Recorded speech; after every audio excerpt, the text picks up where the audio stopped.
So in this video, I'm going to be talking about cannabis explosion, the cannabis stock explosion.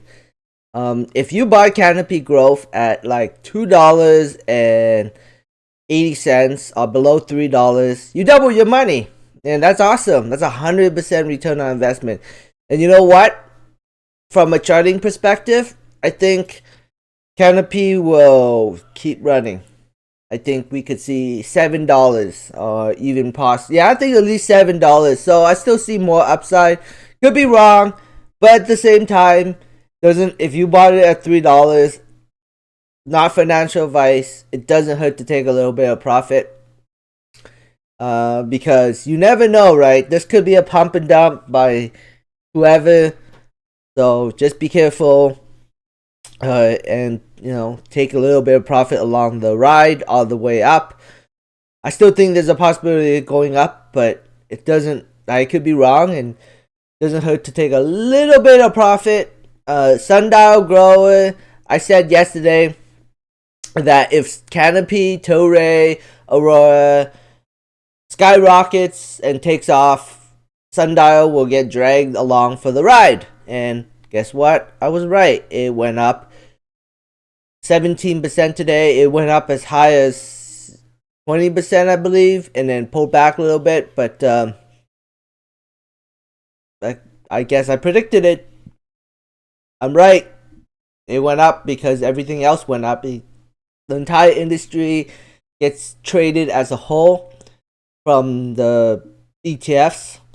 When they buy one, they don't buy one. They don't pump one. They pump the entire industry. They pump every single MJ stock. I'm thinking like Kronos also went up, and and any other company that has cannabis in it, they all got pumped. Tilray up 13%. If you bought Tilray at $1.60, you would have been up 60-70% on your investment. Not double, but pretty close. Aurora, I do have a small position in Aurora. I still kind of like this company because it has a big international presence, and Kira Leaf just bought out international Canadian licensed producer, and when all these other licensed producers are MSOS gets listed on the NASDAQ, who are they thinking they're going to come after? They're going to come after Tilray or Aurora, which has a market cap of $254 million and has almost all their facilities are EU GMP certified.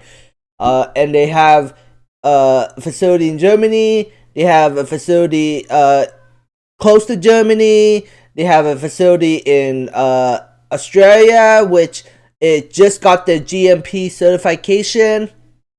So, who do you think they're going to be after? They're going to be after Tilray, or they're going to be after Aurora, which has more international presence? I mean, I think, some people might argue that Tilray has more international presence than Aurora, but Aurora has international presence, and all of their facilities have EU, most of their facilities have EU GMP certification.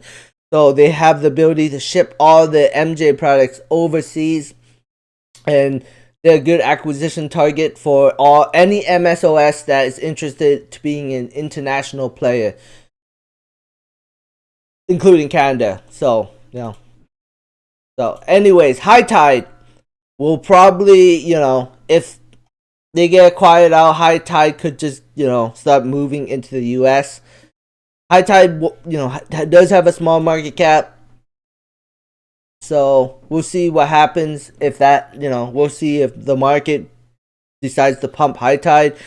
I feel like they'll probably, they'll more likely pump licensed producers over a cannabis retailer, but High Tide's no slouch. They do have